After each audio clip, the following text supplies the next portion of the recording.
Maka kalau ada orang, tetangga, teman atau bahkan keluarga mengatakan acara semacam ini bid'ah, mungkin dia itu kurang apa? Bukan kurang ngaji, saya bilang kurang ngopi. Melaksanakan akikah. Ini orang yang mendapatkan keturunan. Fabidzalika gembira.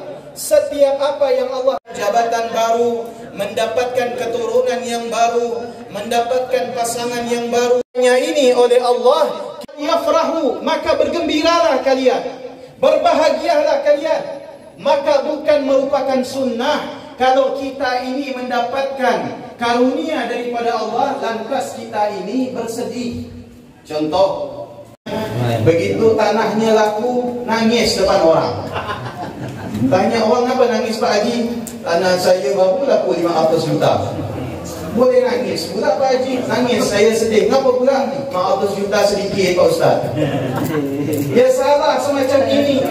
Ya, ini kita mendapatkan kenikmatan, kita dianjurkan oleh Allah dan diperintahkan falyafrahu, maka bergembiralah akan tata krama agama sesuai dengan sunnah-sunnah. Jika mendapatkan karunia daripada Allah, mendapatkan titipan, undang guru-guru kita, undang teman-teman kita, duduk bersama semacam ini. Apa yang kita lakukan?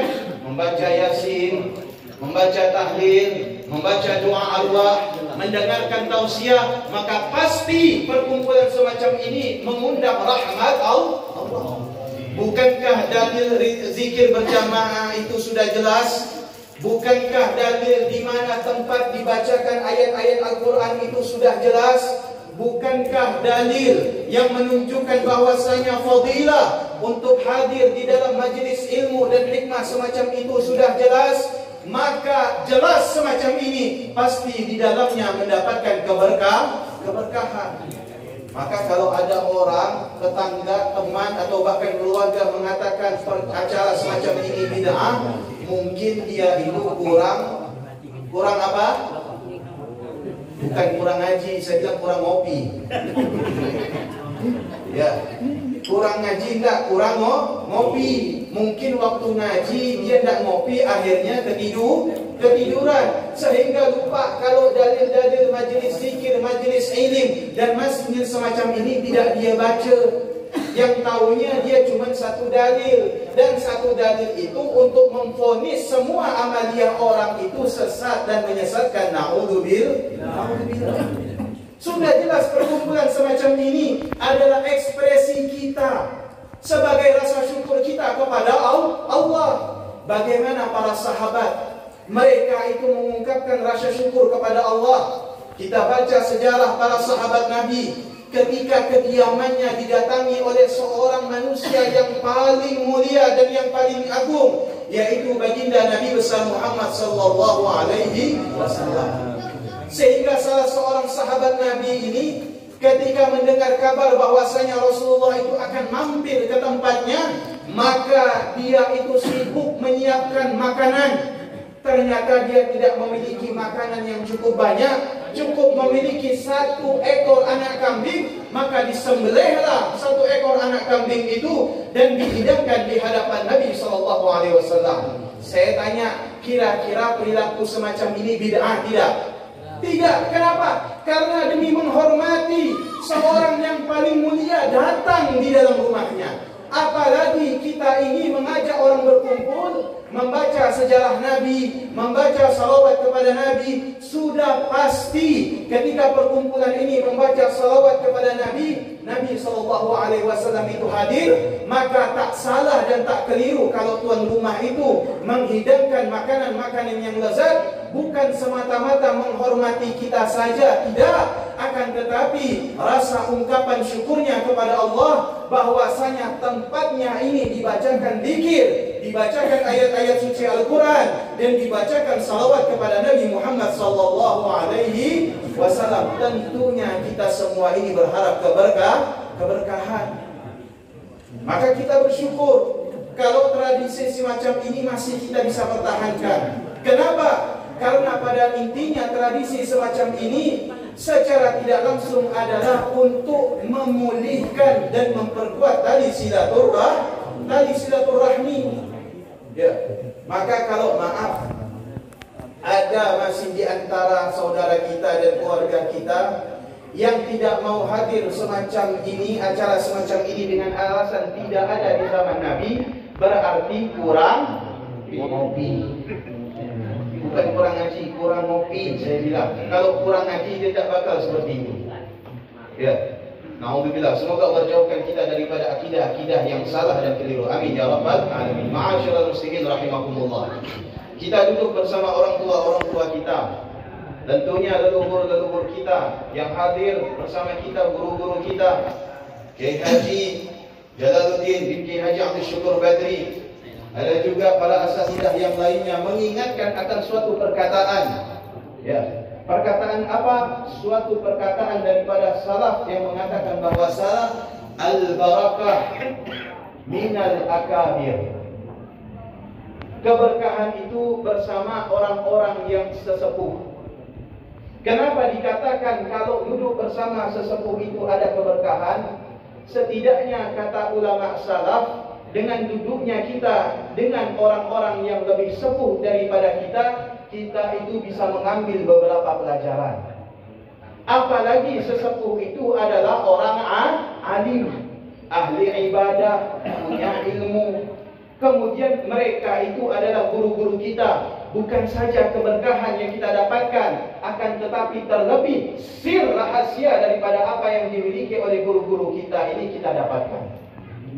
Kita lihat bagaimana Rasulullah SAW punya paman yang bernama Sayyidina Abbas bin Abdul Muttalib. Kalau tidak salah dan tidak keliru saya, perbedaan antara umur Rasulullah dengan Sayyidina Abbas bin Abdul Muttalib itu hanya selisih kurang lebih 2 bulan. Makanya Rasulullah dengan Sayyidina Abbas itu sangat akrab, sehingga lahir anak Sayyidina Abbas yang bernama Abdullah bin Abbas itu diminta oleh Rasulullah agar Sayyidina Abdullah bin Abbas ini belajar dengan Rasulullah SAW secara langsung. Maka Sayyidina Abdullah bin Abbas itu tumbuh menjadi seorang yang alim dari kalangan Quraisy pada saat itu. Kenapa? Karena mendapatkan doa langsung daripada Nabi. Apa kata Nabi? Allahumma alimhu ta'wil. Ya Allah, ajarkan orang ini. Siapa? Sepupunya Rasulullah yang bernama Abdullah bin Abbas ini, yaitu ilmu ta'wil. Sehingga Sayyidina Abdullah bin Abbas itu diberi gelar Hibrul hadhil ummah, laksana pena buat umat Nabi Muhammad SAW karena cerdasnya. Kenapa Rasulullah lakukan demikian? Karena melihat siapa pamannya yang bernama Abbas bin Abdul Muttalib. Pamannya ini sayang kepada Nabi, tapi sungguh pun pamannya lebih tua daripada Nabi. Pamannya Nabi ini tidak segan untuk mengambil hikmah daripada Nabi. Begitu juga Nabi Muhammad. Sekalipun seorang nabi, seorang yang paling mulia di antara paman-pamannya, tidak membuat nabi itu untuk tidak mengambil keberkahan daripada paman-pamannya, sekalipun pamannya pada saat itu mengambil ilmu daripada nabi. Kenapa? Karena nabi mengajarkan kepada kita, laisa minna man la yarham saghirana wa yuwaqqir kabirana. Bukan termasuk golongan kami. Siapa? Mereka yang tidak menyayangi yang kecil, kemudian tidak menghormati siapa yang lebih tua daripadanya. Ini sesepuh kita masih ada, masih diberikan umur oleh Allah, kesehatan jasmani dan rohani, maka kita hormati dan senantiasa kita lazimi. Kenapa? Karena sesepuh kita ini ibarat seorang mursyid yang memberikan petunjuk kepada kita. Kita yang lebih muda ini banyak ujian, banyak godaan, butuh bimbingan. Dan dengan bimbingan ini kita senantiasa mendapatkan keridhaan Allah Subhanahu wa Ta'ala. Ingat, ya, terlanjur sesepuh kita masih ada, maka ambil keberkahan dengan melazimi duduk di dalam majelisnya, memohon doanya. Sebagaimana Nabi tidak sungkan untuk memohon doa kepada pamannya Sayyidina Abbas. Padahal Nabi kalau angkat tangan pasti dikabulkan oleh Allah. Nabi mengajarkan bagaimana Allah menurunkan karunia kepada orang yang lebih tua. Dan orang yang lebih tua ini tentu memiliki pengalaman yang lebih banyak di antara kita yang muda. Apalagi yang tua ini lebih alim dan lebih soleh. Kembali kepada tema kita yang pertama, yaitu tentang ekspresi kegembiraan. Maka oleh karena itu dianjurkan oleh kita semua apabila mendapatkan karunia daripada Allah, hendaknya mengungkapkan dengan rasa syukur kepada Allah. Acara semacam ini boleh dan dianjurkan. Yang tidak boleh itu, maaf, kalau kita dapat rezeki, kita dapat keturunan, kita dapat titipan jabatan, ngundang orang-orang untuk joget di tempat kita, na'udzubillah. Itu tidak boleh, jelas haram. Kenapa? Karena membuat orang itu lalai dan bermaksiat kepada Allah. Diundang sama tetangga. Undangan apa nih Pak? Saya baru dapat anak. Ternyata di bawah undangannya apa ditulis? Dihiburi oleh trio macan. Macam mana mau mendapatkan anak soleh? Sedangkan anaknya lahir yang diundang itu adalah sesuatu yang mendapatkan kemurkaan Allah. Mengundang kemurkaan Allah tidak boleh. Kalau misalkan undang orang, undang akikah, di bawah ditulis tausiah oleh Kiai Haji Tuan Guru Jalaluddin Abdul Syukur Badri, itu baru boleh. Kenapa? Karena jelas ya, yang dihadiri adalah acara yang mengundang karunia Allah. Tapi kalau sebaliknya jelas bukan lagi bid'ah, akan tetapi itu sudah menjerumus kepada kemaksiatan. Maka ini harus kita bedakan. Ya. Maka oleh karena itu, ya, setiap apa yang dititipkan oleh Allah jangan sampai membuat kita ini lupa kepada Allah. Ingat, jabatan, rezeki, keturunan, keluarga, semuanya itu adalah titipan daripada Allah.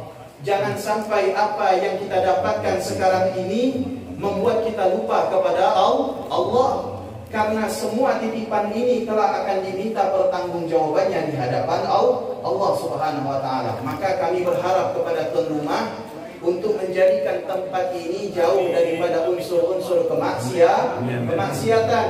Jadikan tempat ini adalah tempat untuk mengundang ketaatan hingga bisa mendapatkan keberkahan daripada Allah Subhanahu wa taala. Kita doakan mudah-mudahan tempat usaha yang baru ini senantiasa diberkahi oleh Allah dan dimudahkan oleh Allah rezekinya, dan tentunya hajat kita semua yang hadir di sini semoga diijabah oleh Allah Subhanahu wa taala.